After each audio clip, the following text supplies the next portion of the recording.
We are wondering what is happening to the world. Everything is changing.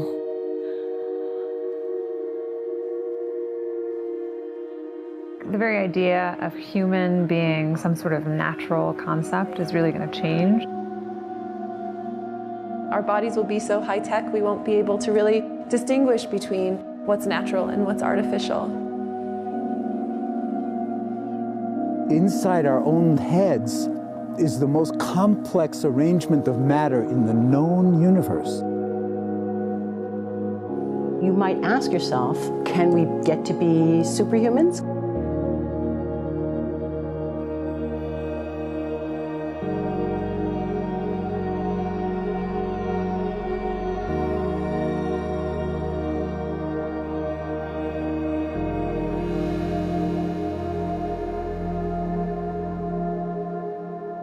The original Industrial Revolution was driven by the discovery that you could use steam engines to do all kinds of interesting things.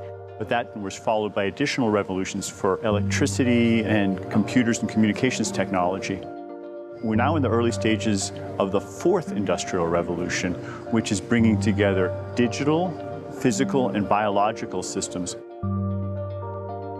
One of the features of this fourth Industrial Revolution is that it doesn't change what we are doing, but it changes us.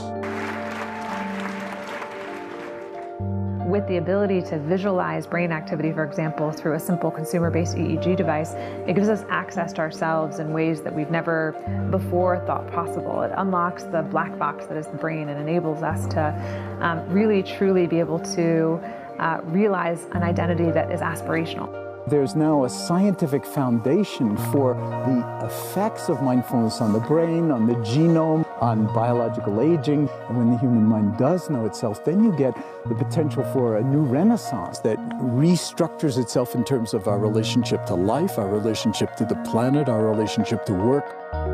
We need a different economic model. And by that, I don't mean capitalism versus communism. What I'm talking about is a shift in the system along the lines of the two big changes that happened in the 20th century, Keynesianism, with a much greater focus on health and education and the role of government working with business, and then a reaction against that in late century to neoliberalism, where the focus was on free markets, freedom of the individual, and getting governments out of the way. We need a shift to a new system that will allow us to meet the basic needs of every human on the planet, that will live within planetary means, that will be fairer, and that will be focused as its key goal, not on growth per se, but on maximizing human well-being. And history tells us that a values shift is triggered by creation of a new story about how we want to live. I see the circular economy as something which fits very closely with mankind's goal to be innovative and creative and to always progress. We can use asset tracking, we can use IT, we can use 3D printing to enable this different economic model to recover materials, feed them back into the economy, and really to decouple growth from the resource constraints we have. The reason we live in cities is not different today than it was 10,000 years ago. Even if we have got networks connecting us, we still want to have places where we meet in person. So this means the place where we work and the place where we live are much closer to each other, a city where we don't need to have big supply chains in order to produce things, where many things can be sourced locally thanks to 3D printing and robotics. So if we're able to do something to transform cities, to make them more efficient, then the impact can be huge. Think about the prospect of getting rid of plastics. We must not only be inspired or informed by nature, but actually use natural organisms with which to design products and building parts. Only instead of varying material properties, we're varying biological functionality.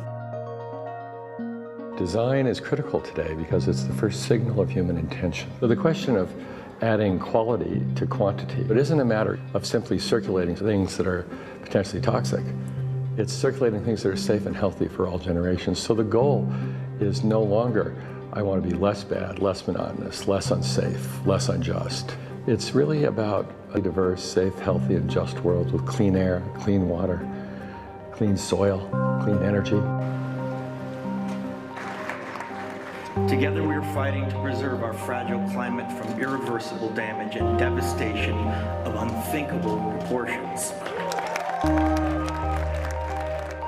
If we think about the original Industrial Revolution, it was an energy revolution. I like to think of it as a kind of bookending of a period in human history during which we used fossil fuels, and it worked very well for us for a long time. But now we have to bring that to an end. We have energy technologies that can power our civilization: solar, wind, biomass. So then the question is, well, how do we get grid integration? Maybe the wind is blowing in Denmark, the sun is shining in Germany, and now you can move that electricity through an integrated grid. You can supply energy to everyone who needs it, and you can supply energy at all times.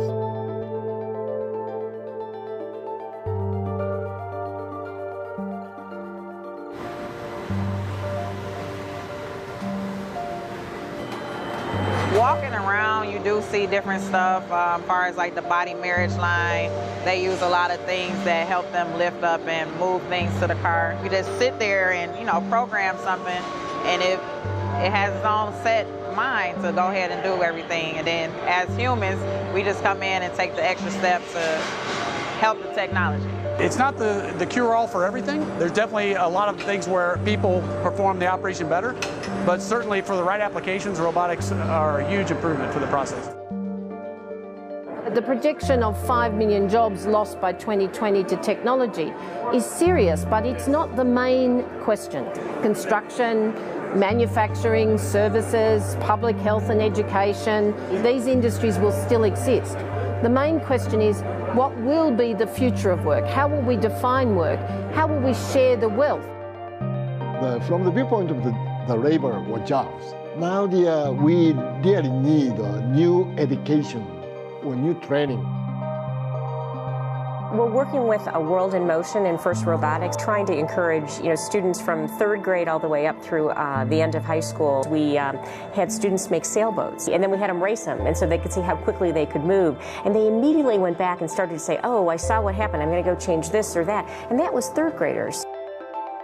I've just given a prize to a kid of 18 years old that has discovered something really very, very unique. Came up with how to get better productivity and better yields for seeds of corn. And so he basically came with the idea that if you would perforate these seeds, you would get more food.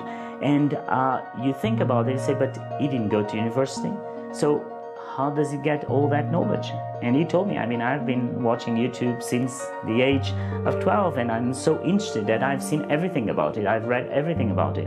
The world is really open to learning. The thing is, how do you give the incentive to your kids to do that? It's this ability of digital technology to change outcomes, to truly empower people all over the world that can create a more equitable growth, because I think the world needs that.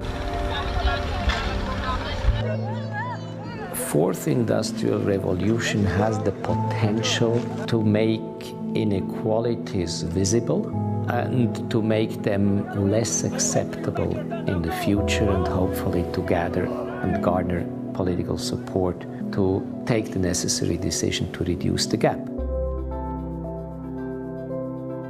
Humans have always been using tools, but because of the recent advances in technology, we're beginning to have machines that can augment us in all sorts of interesting ways. I was the first person in the world to be able to voluntarily move my legs whilst stepping in a robot by exciting the nervous system using electrical stimulators directly onto the spine. We believe that a cure will be possible if enough of the right people have the will to fast-track a cure for paralysis.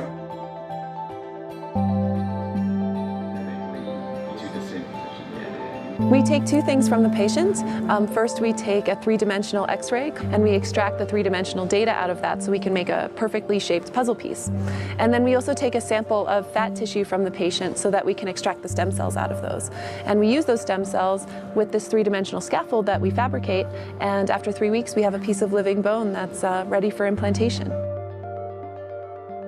Being able to use genome editing to understand the genetic changes that lead to cancer, and technologies like drug delivery, getting molecules into particular types of cells. There's a lot of excitement about being able to move much more quickly on this disease.